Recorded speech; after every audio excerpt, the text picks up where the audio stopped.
Magandang umaga po at live mula rito sa Pag-asa Weather Forecasting Center. Narito na ang tayo ng ating panahon ngayong araw ng Biyernes, August 28, 2026.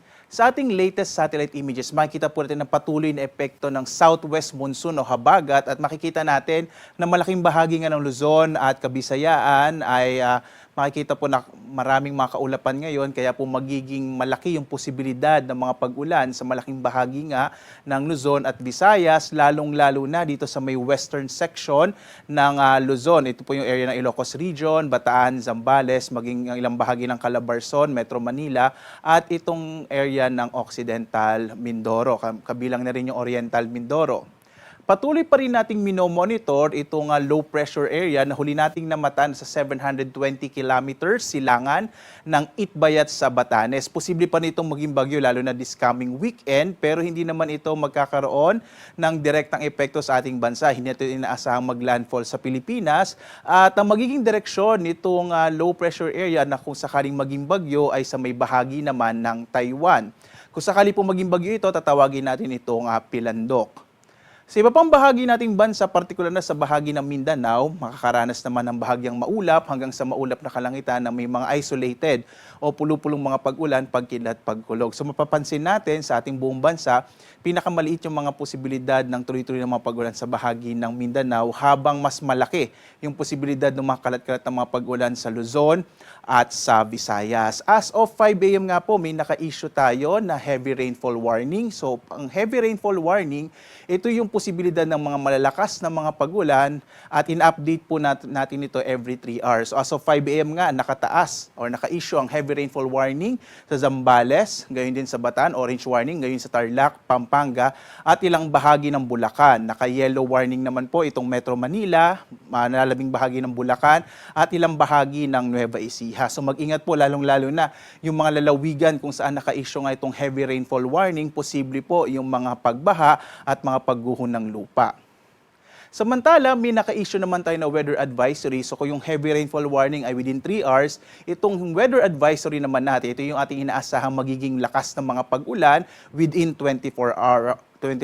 So ngayong araw po, magkakaroon ng mga around 100 to 200 mm. Ibig sabihin po, para mas ma-imagine natin, ito yung mga malalakas at mga tuloy-tuloy na malalakas na pag-ulan, posible po sa may area ng Zambales, Bataan, dyan po sa amin sa Bataan, sa Occidental Mindoro, at sa may area ng Cordillera, partikular na sa Benguet at sa La Union. Habang iba pang bahagi ng Central Luzon, kabilang din yung Metro Manila at maging dito sa may area ng Cavite, Batangas, Oriental Mindoro, Pangasinan, gayon din ang Ilocos Sur at Abra ay makaranas naman po. At kasama din yung area ng Antique sa Western Visayas ay makararanas naman ng 50 to 100 mm of rain. Ibig sabihin po nito, posible din yung kumisan po ay malalakas na mga pag-ulan na maaari pa rin magdulot ng mga pagbaha at mga pagguho ng lupa. Kaya iba yung pag-iingat po sa mga lugar, no, sa mga kababayan po natin na nakatira sa mga areas kung saan posible nga itong 50 to 100 mm at saka lalong-lalo na yung 100 to 200 mm na mga pag-ulan ay mag-ingat po sa mga bantanga ng mga flash floods and landslides.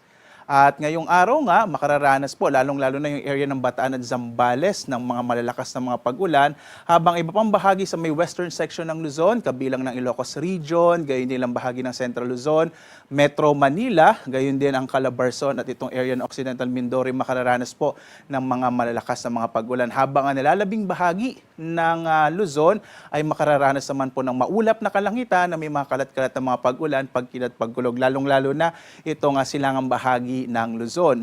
Ang agwat ng mga temperatura ay narito po sa Lawag, Baguio, for Metro Manila, Tagaytay, Tuguegarao at Legazpi sa bahagi ng Bicol. Dito naman sa Palawan, Visayas at Mindanao, makararanas po ng maulap na kalangitan na may makakalat ng mga pag-ulan, pagkilat, pagkulog sa may bahagi ng Palawan at narito yung agwat ng temperatura sa Calayan Islands at sa Puerto Princesa City. Makararanas din ng maulap na kalangitan na may kalat-kalat ng mga pag-ulan, pagkilat, pagkulog ang bahagi ng Kabisayaan. At ang agwat ng temperatura ay narito po sa Iloilo, Cebu at sa Tacloban. Samantala, sa bahagi naman or sa Kalakhang Mindanao, makararanas po ng bahagyang maulap hanggang sa maulap na kalangitan. At posible pa rin yung mga isolated o pulo-pulong mga pag-ulan, pagkilat, pagkulog. At ang agwat ng mga temperatura ay narito po sa Zamboanga, Cagayan de Oro at Davao. Mapapansin natin sa Mindanao, walang masyadong mga namamataan pa tayong mga tuloy-tuloy na mga pag-ulat. Medyo mainit nga yung panahon dito sa may bahagi ng Mindanao. Kaya mag-ingat naman dun sa potential naman po ng too much matinding init na maaring maranasan sa bahagi ng Mindanao. Samantala, meron po tayong tinatawag na tropical cyclone threat potential. Ito yung posibleng mabuong mga bagyo within 1 to 2 weeks. So makikita po natin, makikita nyo po ito sa DOST Pag-asa website. Around August 27 to September 2, inaasahan po. Ito po yung low pressure area nating monitor at makikita nga natin yung potential na track nito ay patungo sa may bahagi ng Taiwan. Samantala, by next week, posible ding may mabuo na panibagong low pressure area at maaring patuloy na magpalakas ng habagat hanggang next week. So patuloy po natin itong i-monitor. Again, kapag mas matagal po yung forecast, mas mataas pa yung uncertainty. So marami pa rin pwedeng magbago. Kaya patuloy po natutukan ang Pag-asa sa mga updates sa lagay ng ating panahon.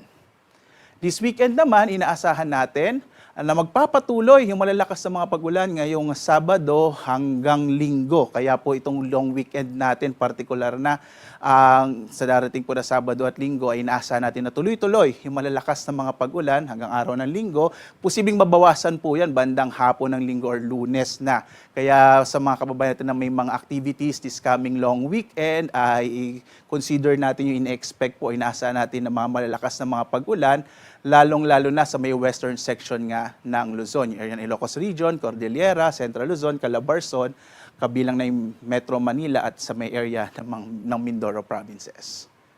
Sa lagay naman ng ating karagatan, wala po tayong naka-issue na gale warning, kaya ligtas pa rin pumalawat yung mga sakyang pandagat mga bangka sa mga baybayin ng ating bansa. Gayunpaman, mag-ingat pa rin po kapag may mga thunderstorms, kung minsan nagpapalakas siya ng alon ng karagatan, kaya mag-ingat po lalong-lalo na yung maliliit na mga bangka.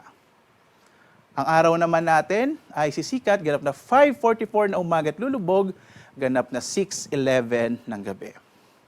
At sundan pa rin tayo sa iba't ibang mga social media platforms, sa X, sa Facebook at YouTube, at sa dalawang websites ng Pag-asa, yung pag-asa.dost.gov.ph at panahon.gov.ph, kung saan nag-issue po tayo ng mga iba't ibang mga updates, lalong-lalo na yung mga heavy rainfall warning, mga flood advisories, thunderstorm advisories, rainfall information sa buong bansa. Again, nakamapa po yan real time. Puntahan nyo lamang po yung websites ng Pag-asa. At live naman nagbibigay update mula rito sa Pag-asa Weather Forecasting Center. Ako si Obet Badrina. Maghanda po tayo lagi para sa ligtas na Pilipinas. Maraming salamat po. Have a blessed Friday sa inyong lahat.